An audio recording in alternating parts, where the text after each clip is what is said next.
muito para que não seja eu falando aqui, mas que seja Deus através de mim, para a vida de vocês, e que todos aqui possam sair daqui edificados para a honra e glória do nome do nosso Deus.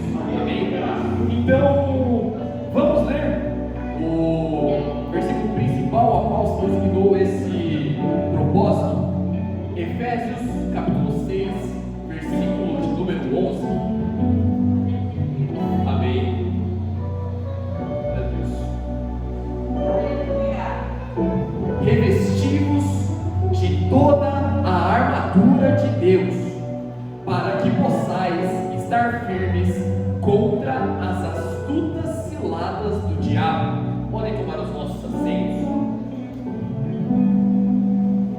Irmãos, eu dou glória a Deus também, porque Deus já confirmou essa palavra. Sou muito grato por tudo.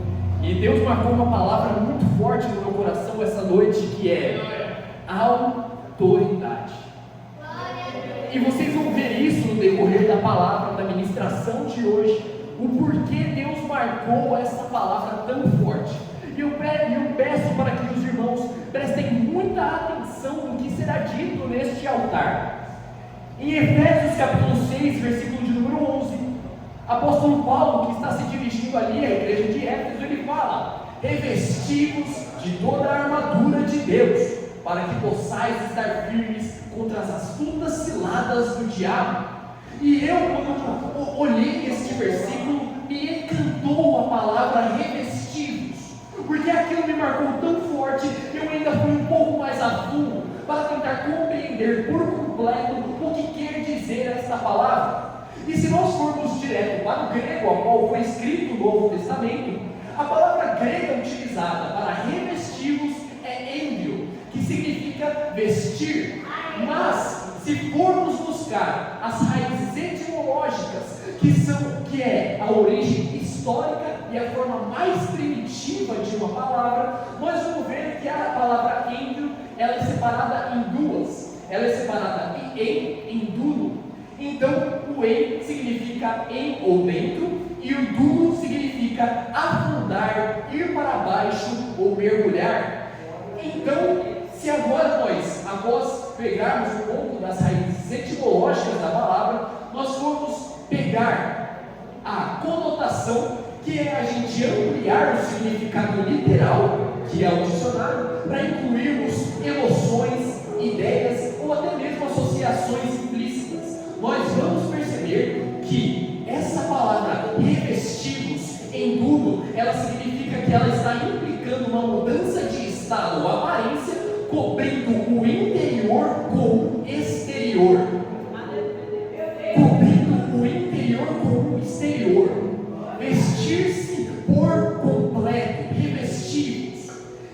E é muito forte isso, por quê? Porque quando o que tem no nosso interior que precisa ser guardado por algo exterior, o que tem de tão precioso que está aqui dentro de nós, que precisa ser guardado, que precisa ser protegido, nós precisamos entender o que é que o apóstolo Paulo ele quer dizer quando ele diz revestimos de toda. Ele não está falando só de uma parte, ele está falando de toda a armadura de Deus.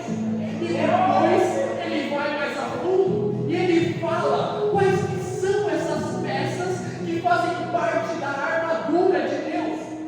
E se formos pegar, antes de pegar as peças, mas pegar o que é que tem no nosso interior que precisa ser protegido, nós vamos ver que nós temos o nosso coração, o coração a qual é protegido pela couraça da justiça.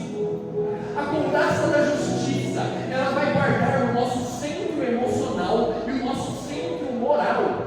Ela vai nos ajudar a se defender contra ataques que visam desviar o nosso propósito ou causar desânimo e até mesmo pecado.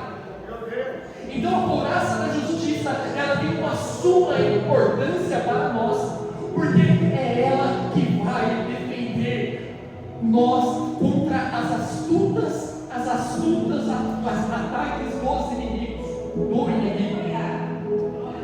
E agora, indo um pouco mais para cima, se a gente for para onde o capacete da salvação protege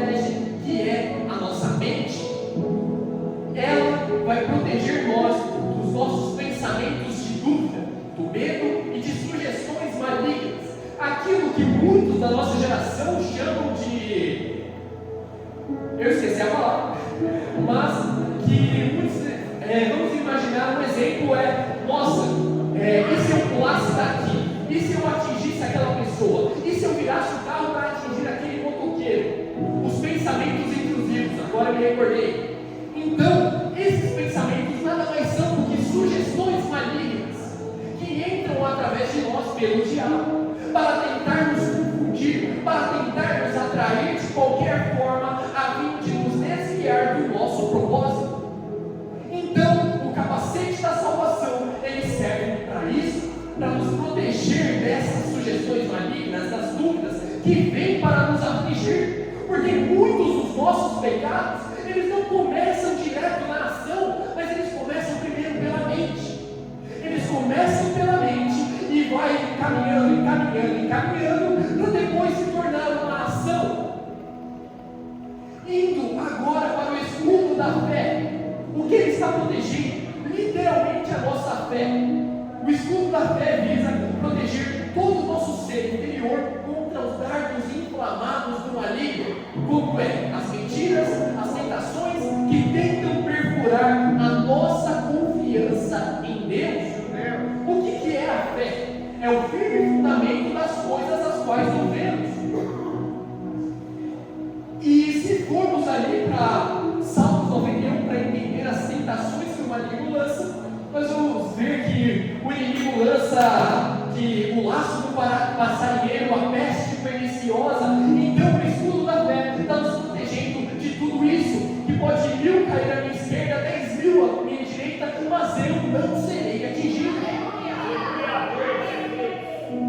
Agora, indo ali para o cinto da verdade, o que ele está protegendo, o que está no nosso interior, é a nossa base espiritual.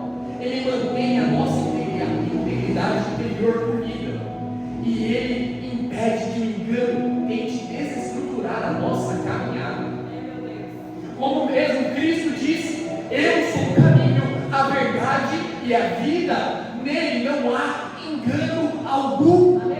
Então, sempre que alguém tentar te confundir, lançando mentiras sobre a tua vida, eu te falo uma coisa: o Deus da verdade, ele te guardará em todos os seus caminhos. Indo agora para os nossos pés, nós temos os pés da preparação, que visam proteger a nossa base e a nossa mobilidade. Se nós formos entender, nós vamos ver que eles guardam a nossa caminhada e o nosso equilíbrio. Ele garante que nós não sejamos derrubados pelo terreno difícil da vida. Então é isso que vai fazer com que nós sejamos firmes na palavra de Deus, e sejamos firmes em Deus. Como diz em Mateus capítulo 7, versículo 25, quando Cristo fala: aquele que estabelece a sua casa em um terreno arenoso, a sua casa, quando passar um vento forte, ela cairá. Mas aquele que estrutura a sua casa em um terreno rochoso, este pode passar vento, pode passar chuva, mas de jeito nenhum essa casa será derrubada.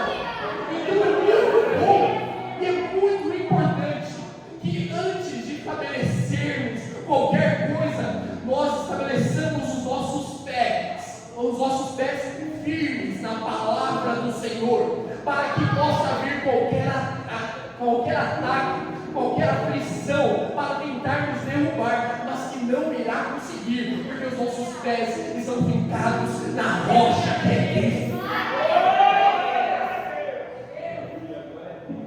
E quando eu estava lendo sobre os equipamentos, as peças a qual Paulo trouxe aqui, eu percebi algo muito interessante, Cadu, que Paulo descreve aqui 5 peças para a defesa, 5 peças para nos proteger e apenas 1 para o ataque. Paulo, ele cita apenas a espada, que é a palavra de Deus. Aleluia! É a única peça de ataque que o cristão precisa. E vocês podem pensar: meu Deus,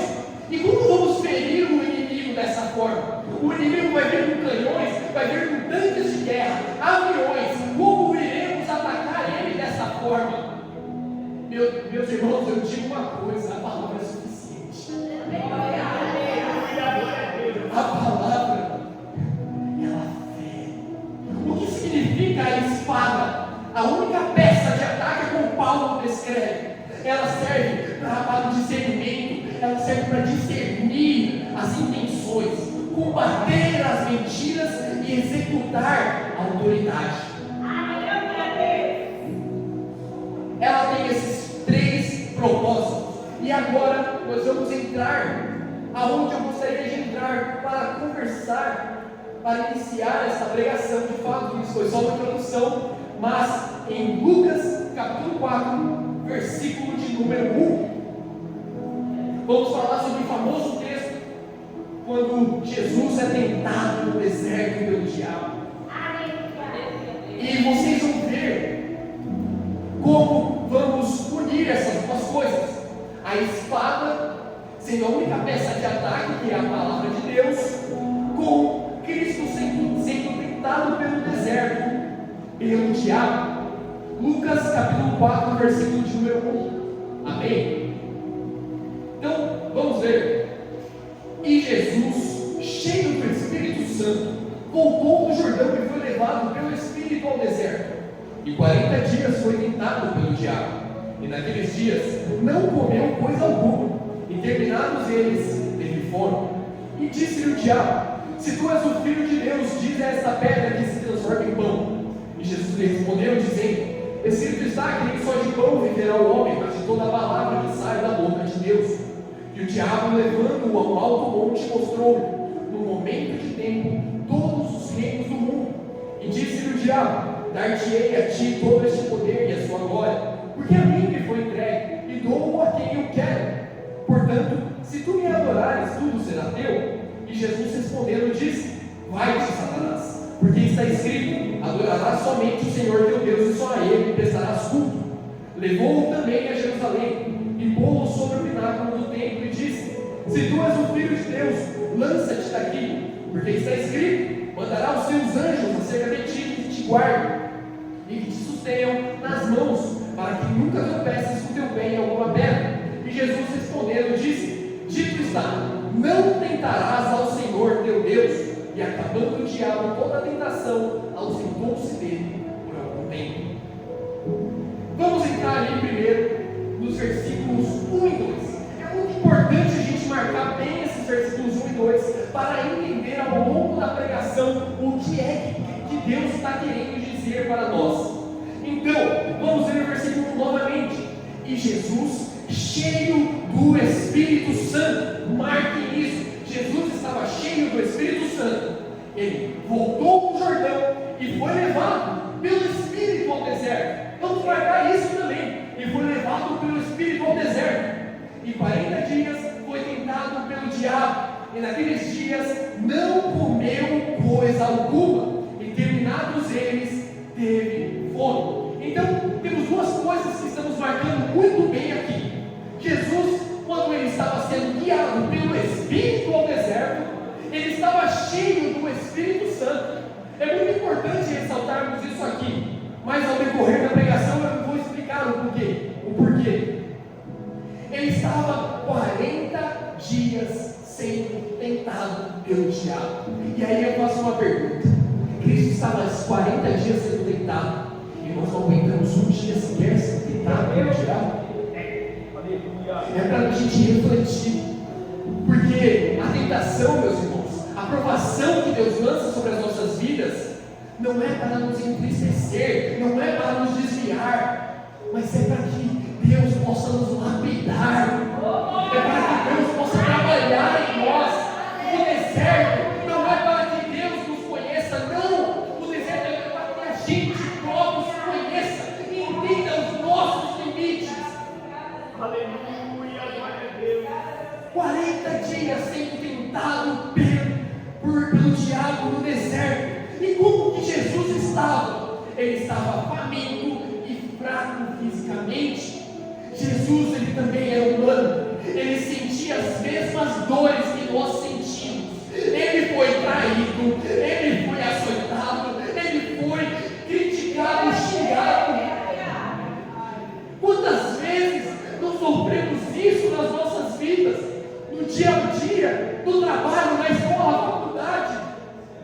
Quantas vezes? E mesmo assim, isso é para nos desanimar de maneira alguma, porque maior é aquele que está conosco do que aquele que está no mundo. Como a Jéssica bem disse, o diabo vive bramando ao nosso redor como um leão. Mas eu falo, esse leão aí não é nada, porque o nosso leão é aquele que guiará a tribo de Judá, o leão da tribo de Judá. O diabo ele só ruge, ele só assusta, mas o nosso Deus age. Jesus, aleluia. E aí vem a pergunta: por que o Espírito levou Cristo para o deserto? É para sofrer? Deus queria que Cristo sofresse? Que Deus bom é esse que leva os seus filhos para sofrer no deserto? Isso é bom? É que a gente não entende, meus irmãos, as obras divinas que Deus tem para nós. A gente não entende que as obras de Cristo são tão grandes para a nossa vida. A gente é tão limitado em imaginar tudo isso. A gente é tão limitado em entender os planos de Deus, que a gente sempre acha que isso já é prova suficiente. Deus é mal, Deus quer ver meu mal, Deus me quer para baixo. Mas não, como eu falei aqui, Deus ele quer te lapidar para grandes promessas, assim, grandes provações. Você pode ter certeza, eu não sei quais são os planos de Deus para as suas vidas, mas eu sei de uma coisa, que cada um aqui tem uma proposta diferente no reino de Deus. Como Paulo disse, nós somos o corpo de Cristo, e cada membro tem a sua importância. Portanto, meus irmãos, é o coração, ou é o braço mais importante do que o coração? O braço está exposto para todo mundo ver, mas e o coração? Ele não tem a sua importância da mesma forma? Mesmo não estando exposto, ele estando escondido, mas ele tem a função de bombear o sangue para o corpo inteiro.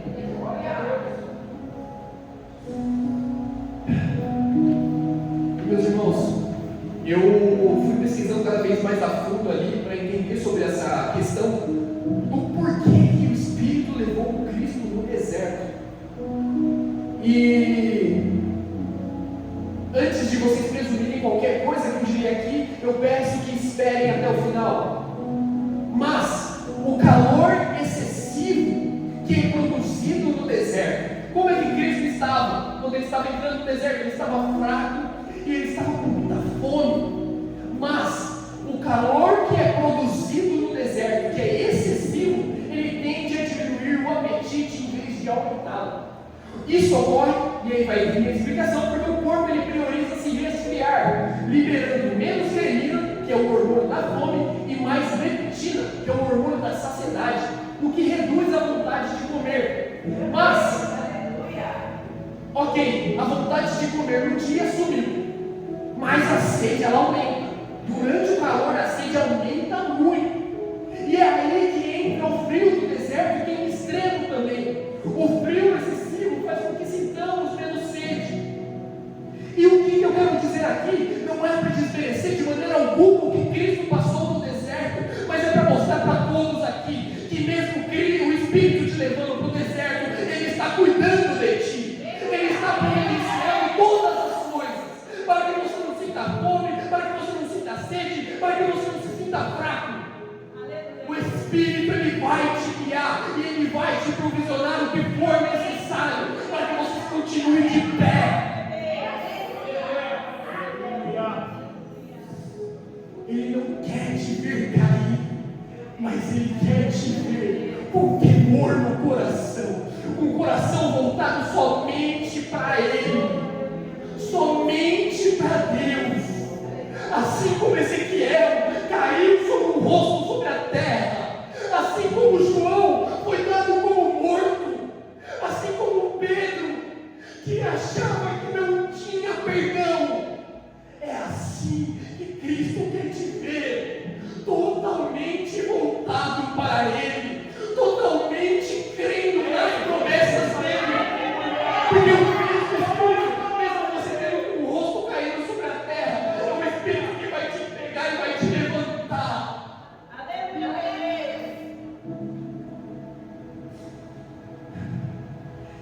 formos para o versículo 3, agora, entrando já nas tentações, agora que explicamos que Cristo estava cheio do Espírito Santo, estava fraco e com fome, ele foi guiado pelo próprio Espírito ao deserto, entrando agora nas tentações que ele sofreu lá no deserto. Versículo 3: e disse-lhe o diabo: se tu és o Filho de Deus, dize a essa pedra que se transforma em pão. E Jesus lhe respondeu dizendo: escrito está que nem só de pão viverá o homem, mas de toda a palavra que sai da boca de Deus. O diabo, nesse primeiro momento, ele vem para atacar o quê? A necessidade física de Cristo. Aquilo que ele estava mais assim fraco, o diabo vem para atacar literalmente aquilo.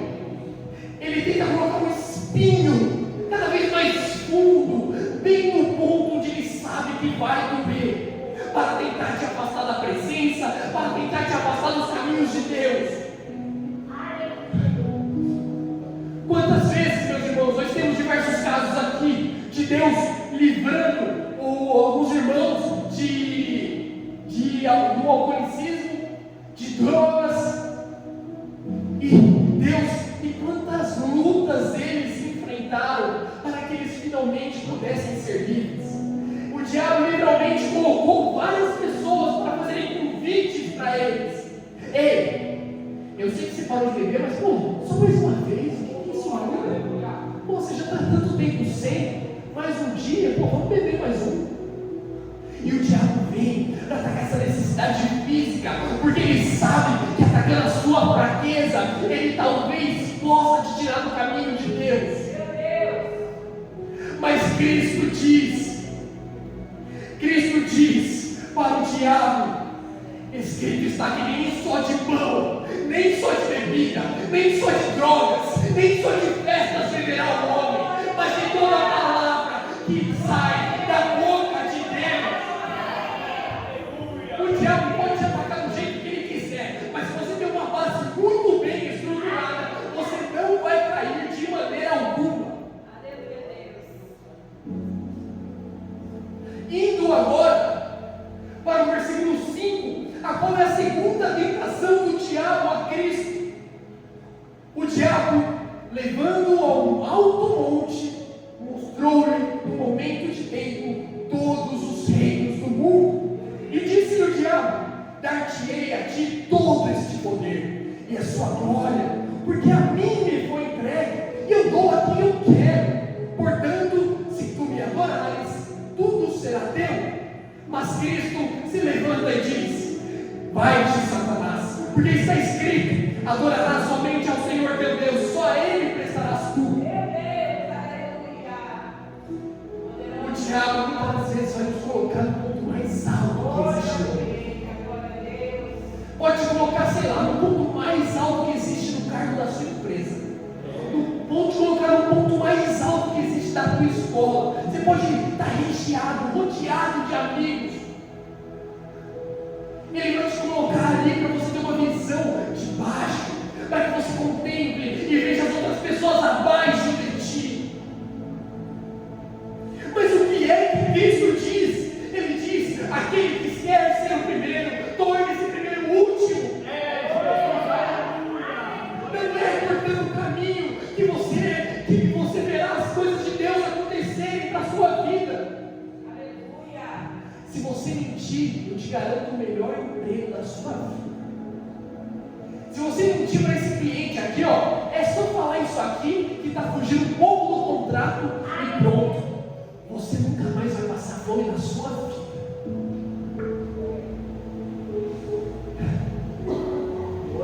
Irmãos, Cristo diz: Pedro, coloca para nós, Marcos capítulo 8, versículo 36.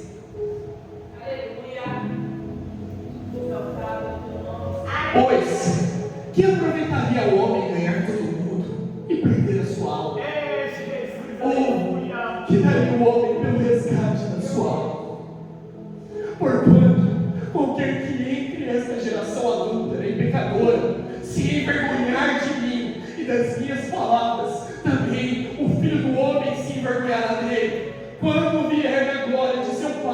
com os santos anjos.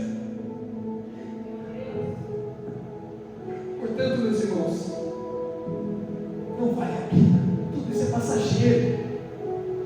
Como Paulo disse, maior é aquilo que a gente não vê do que aquilo que se vê.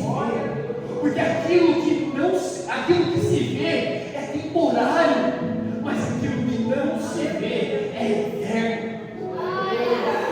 Vive para sempre. E continuando o versículo, o diabo fala para Jesus: dar-te a ti todo esse poder e a sua glória, porque a mim me foi entregue, e eu dou a quem eu quero. E irmãos, muitos já falaram aqui que o diabo estava mentindo aqui, mas eu falo que não, o diabo não estava mentindo. Ele realmente foi entregue a ele o domínio sobre o mundo. Porque o domínio primeiro, em Gênesis, foi dado a quem? A Adão. Deus disse a Adão: tem a ele, o ser humano, domínio sobre os peixes do mar, sobre as aves do céu, sobre os animais domésticos, sobre toda a terra e sobre todos os animais que rastejam pela terra. Mas quando Adão pegou, todo o domínio que estava pelas mãos dos homens foi passado ao diabo. E para confirmar isso, Cristo diz: o príncipe deste mundo é o diabo, e o mundo jaz no maligno. Então as coisas realmente pertencem a ele. E por isso eu digo: de que vale o homem ganhar todas essas coisas e perder a sua alma? De que vale ele ganhar tudo, ganhar tantos amigos, ganhar a maior quantia de dinheiro e perder a sua alma quando Cristo voltar? Do que adianta o diabo conhecer seu nome e quando Cristo voltar ele falar: apartai-vos de mim, porque eu não te conheço?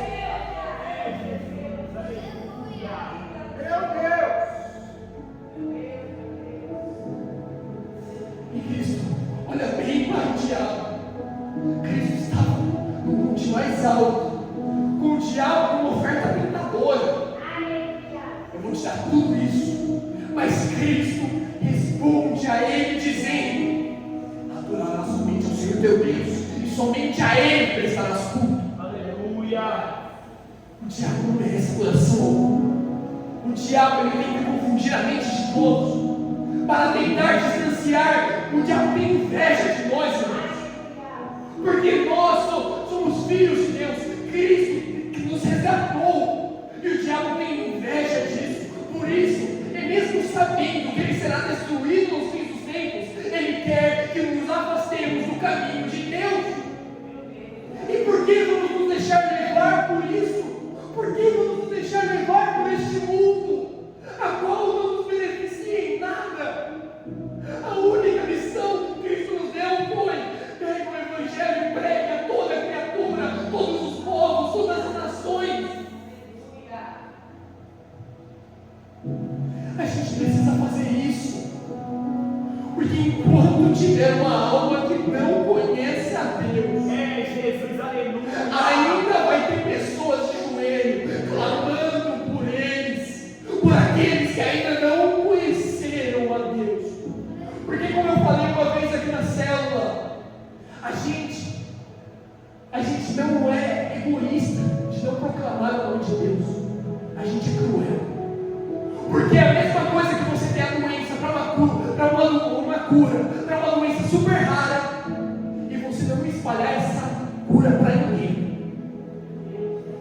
E o que é essa cura, velho? É a cura para anunciar o que é a sua missão. Eu não sei qual é o espinho que tem na sua carne, mas eu te digo: pode ser a cura para a depressão, pode ser a cura para a ansiedade, pode ser a cura para anunciar alguma doença que estiver sobre a sua vida. Alguns médicos falaram que não tem mais cura. Pode ser a cura para tudo isso, mas o principal é a cura para a sua alma.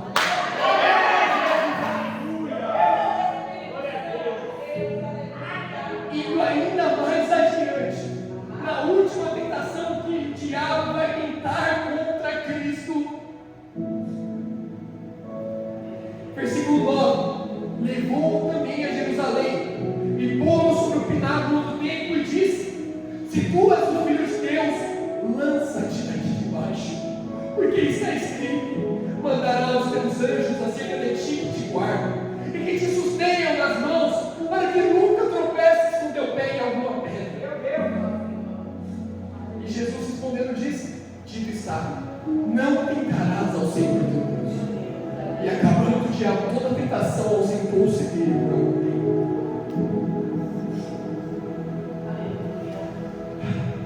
Muitas vezes nós vamos se ver sem saída.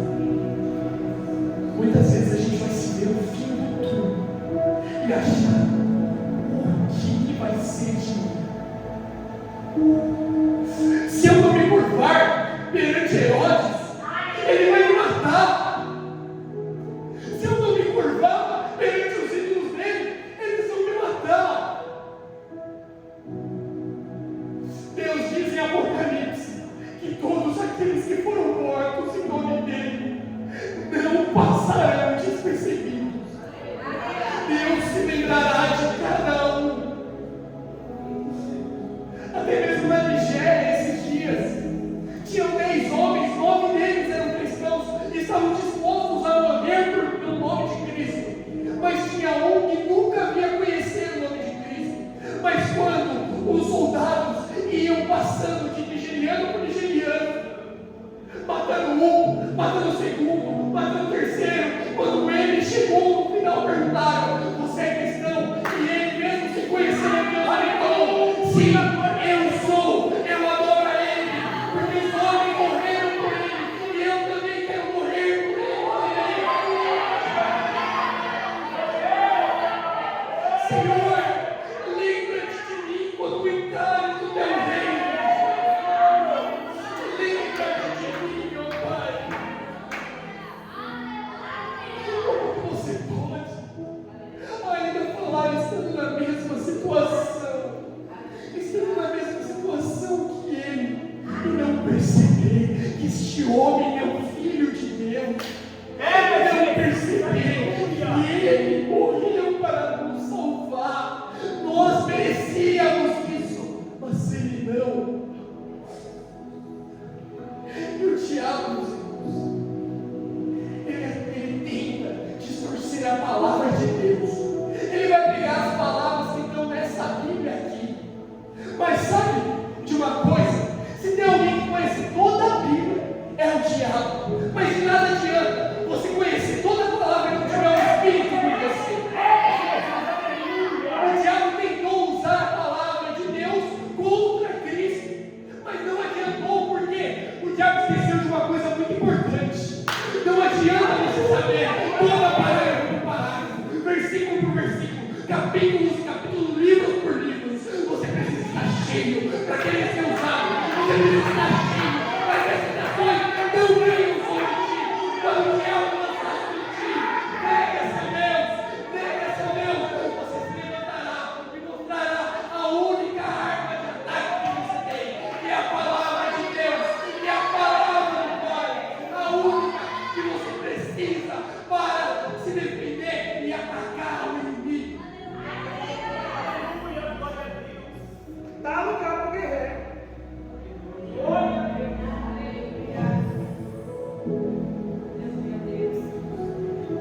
E em Apocalipse, capítulo 10, versículo 8, coloca para nós, por favor.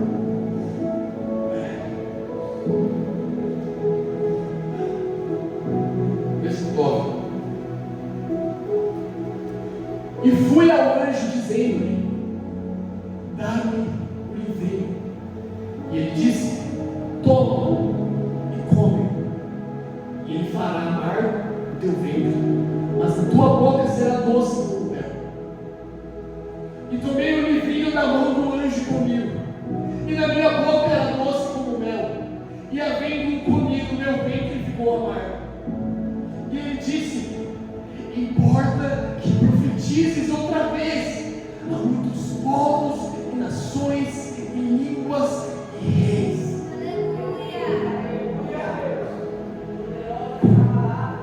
Volta para o versículo 9.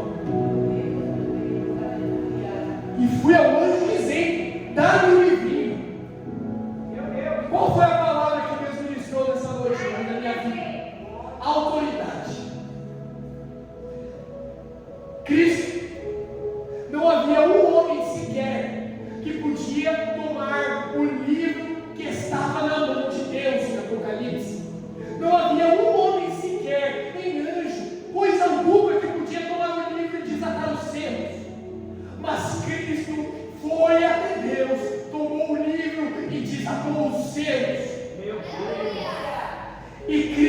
quer mostrar essa autoridade para que a gente também tenha autoridade, para que a gente também se levante e não fique caído ao chão, para que a gente se levante e não fique com medo do que virá.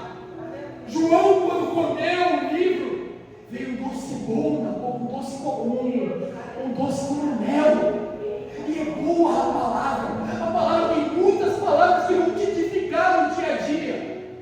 Mas quando chegou ao vinho, foi amarga. E por que isso? Porque a palavra bateu de frente com o ego de João. A palavra bateu de frente com o orgulho de João.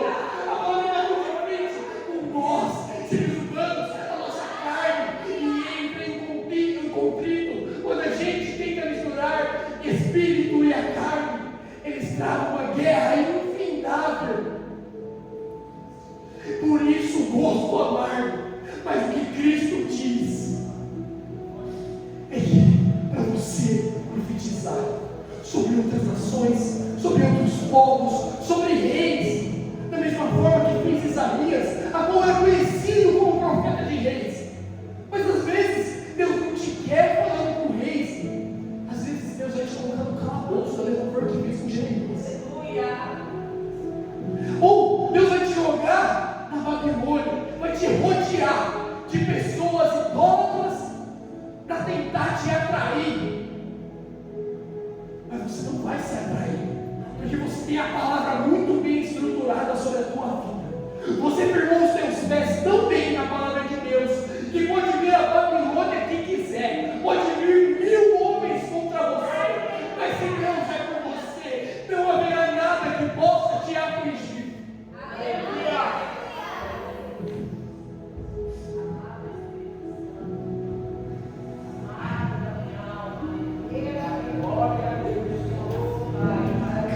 Cristo diz: buscar-me-eis e me achareis, se me buscardes de todo o coração.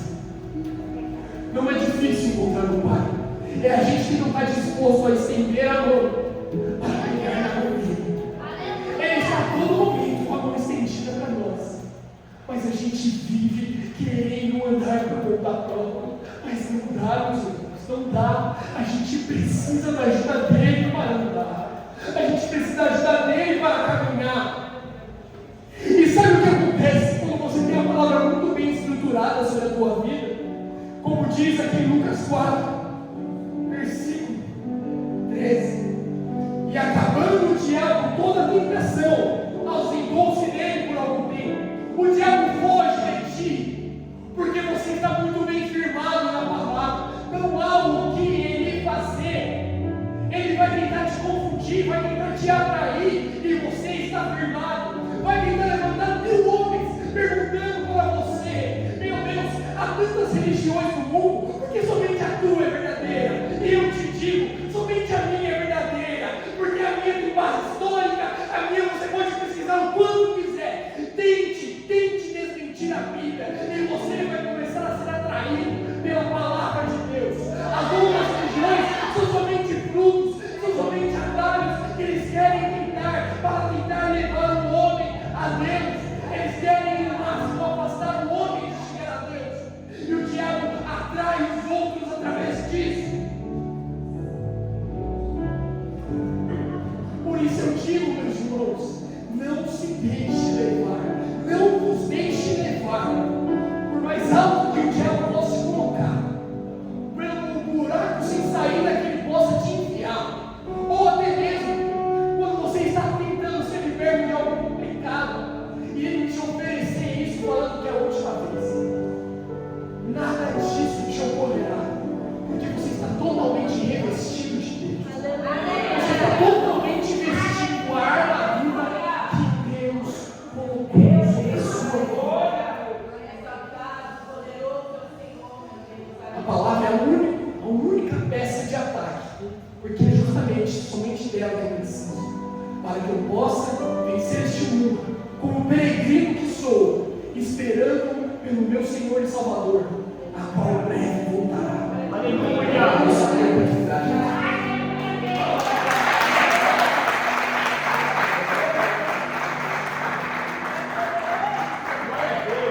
Se é para Jesus, você pode ficar de pé e aplaudir de pé essa palavra poderosa. Que palavra poderosa, Deus. Que palavra abençoada. Que Deus continue honrando e abençoando a vida do nosso irmão Léo. Eu creio que grande será ainda o crescimento sobre a vida do mesmo. Amém? Que você possa ser um instrumento. Grava o que ele falou aqui. E ele citou algo muito interessante. Já tentou Jesus de todas as formas, mas a última tentação foi levar Jesus no mais alto nível. Você precisa tomar cuidado com isso. Toma cuidado com quem você observa, com quem você segue, com quem você admira, porque nem todo mundo que está no topo foi Deus que levou.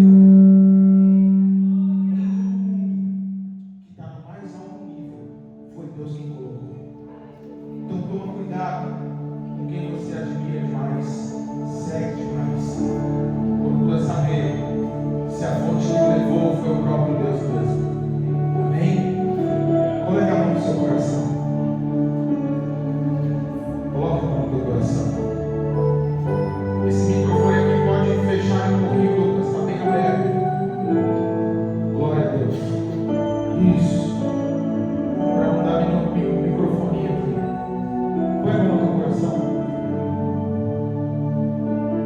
De louvor, adorar. Não tem como Deus não ter falado com